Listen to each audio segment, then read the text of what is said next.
Hi everybody! Hi Itamar! So we're continuing our coverage of Vikings Season 4, and if you haven't watched it this season and you want to watch it, you should definitely stop watching now because spoilers ahead. So the main thing that happened was Ragnar's death, and we can immediately see that two main characters, Ivar and Bjorn, are basically joking for position. Who is the real heir, the real son of Ragnar that best represents Ragnar's values? With the season starts, Kattegat, the place where they all are, is in a constitutional crisis. What do you mean? There's no king. I mean, Ragnar has, went to India or something like that to find himself, to search for his soul or whatever. For a few years. For a few years, nobody knows. So who's the king? Who rules Kattegat? It's supposedly his wife. His the wife, queen. right. But it's not clear. I mean, there's basically a vacuum of power there. Right. And there's no king that replaced him. No. And his sons are like, yeah, we're the sons of Ragnar. Yeah, we're princes. We're princes, but even when he comes back, Who wants to be king? they're like, None of them. none of them. And he asks all his sons but one. When he sees Ivar, he's like, good boy, Yeah. good boy. That's like where Ivar starts. Throughout most history, offsprings played a role more than like a biological need to, procreate, but also like a political role, especially if you're like in a governing position. Right. Not only You need male heirs. you need male heirs, you need manpower, Right. and you need someone to carry on your name after you die. You need muscle also. Exactly. So it's not only useful having a lot of sons; it's also bring more stability. The people know that they will have continuation and stability after your death. As a king, as a business owner, as whatever, the brand name will carry on because you produced someone who replaces you. But also, if you have a lot of sons, it could create second generation problems and conflict. Right. And that plays out in myth. Struggle between brothers, Joseph and his brothers. He was the youngest brother. Right. And Most the loved. most loved brother. And his A little bit like Ivar, maybe. Maybe a little bit like Ivar, yeah. And his elder brothers hated him and buried him somewhere and sold him to slavery. And Cain and Abel, of course. Cain and Abel, Romulus and Romulus. Right. When, Romulus killed Romulus, whatever. I think he was framed. Not guilty.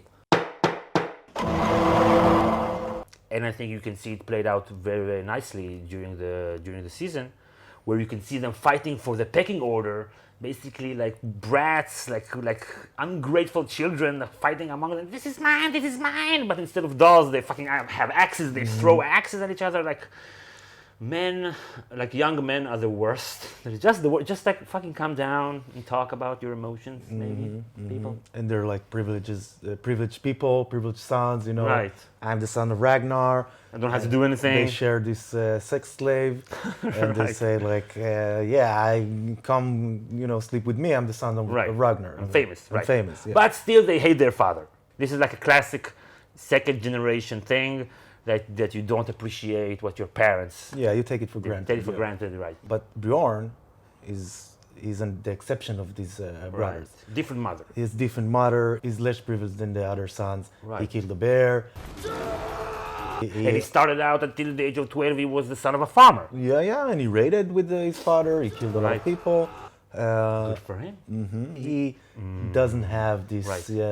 this masculinity. Like I have to prove myself to my father Right. because he already did that. I think he represents Ragnar's side, that the curiosity, he wants to explore, like he sails to the Middle East, to the Mediterranean, he wants to go and see Rome. Bjorn Ironside is a true historical character, as far as we know. He's the Viking that did explore to the Middle East, which was very hard back then, to come from these islands in the north all the way Right, to all the way Hercules down, Pillars, the Right, the Gibraltar Straits, right. Yeah, Beautiful I was just there. And it's a very beautiful city, but for us it's like, you land on a plane, they stamp your passport, you go to your hotel, whatever. For him it's like, It's like a month-long journey. yeah, and also this like he has no images in his mind. For him, it's like in his mind what Rome looks like. It's like the exploration. Like it's really to go through. It's really like going to a different planet. Right, it's like 300, 400, 500 years after the sack of Rome. Rome during that time is already a distant memory. that like the monuments that Rome built, nobody in these times know who built them, and they think they were built by giants or something like that. Historically, Bjorn was like very impressive. Very impressive. He reached Italy. He traded with Muslims. They were in Constantinople and like trading with Muslims and stuff like that. It's incredible. It's really good. I mean, Really incredible. And he was very accomplished as a Right. historical character. Right. He also killed a bear. Did I mention he killed a bear? The Muslims, Arabs, during the Caliphate, the early days of the Caliphate, they were like the merchants, the traders, the explorers. They're more fine, they appreciate they're more beauty, they're more civilized. Yeah, they're very cosmopolitan. They show that in the Right. show. You have a lot of Africans there. Like, aren't the Arabs like originated from Saudi Arabia? Yeah, but this is 300 years after Muhammad was invented Islam. They did not invent Islam. He got the word of God. And he Yeah, acted that's what I meant. away.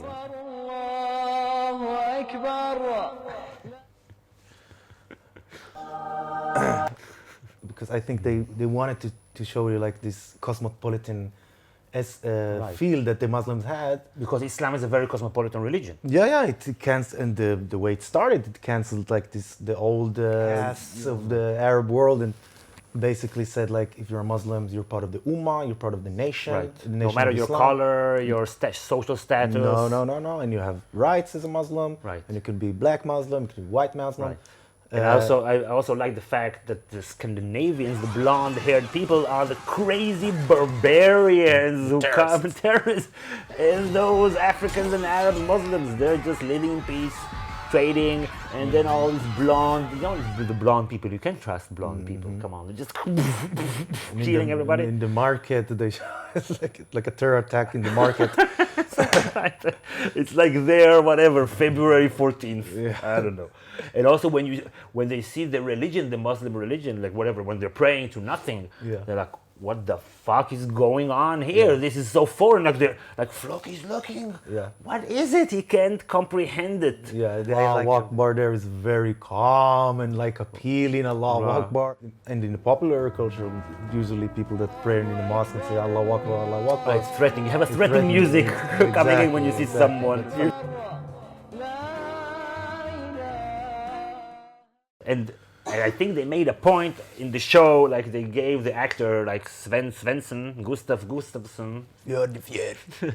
They told him you should start acting the way Travis Fimmel acts as Ragnar. Yeah. Like you can see the way that he's not sharing his plans, and he's like into himself. Like people are blaming him of all kind of stuff. Like with the Paris sale when they go to Rollo, and he's like not saying anything, not showing his hand. I think like he wants to show you that there's depth to him. Like Ragnar with his face, you could see that there's more to him than just this barbarian. I thought he did a good job.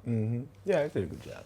So let's contrast Bjorn to Ivar. Ivar basically represents like the raw Vikingness Excuse me. that is in Ragnar Lothbruk. The rage, the anger management problem. Toxic masculinity He represents not the need to explore, but the need to expand. and destroy and kill. Destroy and kill, and put the Vikings on the map, of the world map, of the history map. I'm here! It's like a male domination, whatever. It's like testosterone, basically. Testosterone is the most dangerous drug, I think, in the world. Till today. And men have mostly have testosterone, right? And another thing that men sometimes have that causes great harm to people is if they have penile problems. Of course, if you can get enough, the only rational thing you can do is go and kill some Englishmen. Basically, his penile problems like pushed history. Some poor Englishman in the village doesn't know right now that because it's the other part of the world, somebody can't sleep with a slave, so he will have to kill him. That makes sense, I Yeah, guess. and I like the way the slave practically said, Lots of men can have sex. Lots of men can have children. but to conquer, to Right. to exterminate, to put your name there, Right. that takes a special person, and Right. you're special. She said that because she wasn't getting. She wants to live Yes, also. she wanted to live. I think it's kind of an indictment on Ragnar because he had basically 4 or 5 sons, and when he was alive, people saying, no, he's finished, he didn't accomplish anything, he failed in England. So basically she was telling him, you can be even more Ragnar than Ragnar. The way Ragnar tapped into Ivar's rage kind of reminded me of like special ed teacher. Like, Okay. yeah, you have ADHD and dyslexia and stuff like that, Okay. but you compensate with other stuff.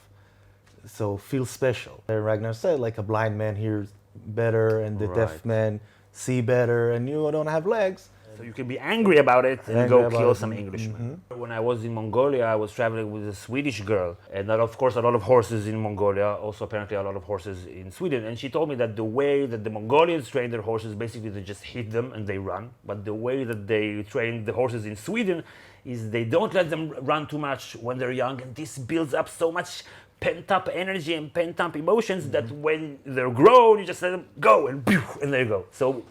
So Ivar basically, he couldn't even walk. He moved slowly on his hand. Then you put him on this whatever This wheelchair. and then with horses, and now he's never gonna stop. Yeah, he's never gonna stop. Now I can just go. So fuck everybody. I'm going. Who do you think is Ragnar's true heir, Bjorn or Ivar? I think the show made a point to contrast Bjorn and Ivar as competing, Vikings to what is like to be Viking. Not only what it is to be Ragnar. To what is like to be Viking. And I think it's like a way that the show tell you Vikings had two sides. It had like the violent, cruel, angry, nihilistic, I would say, even chauvinistic in terms of like my nation, is better Okay. than what I should take what is yours. But also it has like the curiosity, the trading aspect of them. It's also violent. It's also, yeah, but the world was bad. Okay, that's good. But also like it's not, there weren't like only angry people who wanted to kill everybody. There also were explorers and very sophisticated people and very smart people. Right. And Bjorn is like, and creative, and Bjorn is like this side of the Vikings, and Ragnar, like the archetypical Viking, and Ivar is the other side of Ragnar and the Right. Vikings, like the violent, conquering aspect of the Vikings. So in terms of the show, I would put my money on Ivar. He's the true heir. He's younger, he's more committed, he has, more to prove than Bjorn. No, I don't know. I like Bjorn better. I think he gets like Ragnar's complexity better and thinking about more. Ivar doesn't even want to live in England. He just wants to kill everybody, and Bjorn is already so. If you were living in England, you want to kill everybody. So after they avenged their father and completed their missions, they're going in opposite directions. I would definitely go on a boat with fucking Bjorn, see the Mediterranean in year 800 and something. Yeah. That would be really awesome. I don't think I would want to work with Ivar. He is crazy. He killed his brother because his brother made fun of him, that he's a mama's boy. Come on. But he's a good actor though. I like the actor, Ivar's actor. Okay. Bjorn killed the bear. So, Animals are better.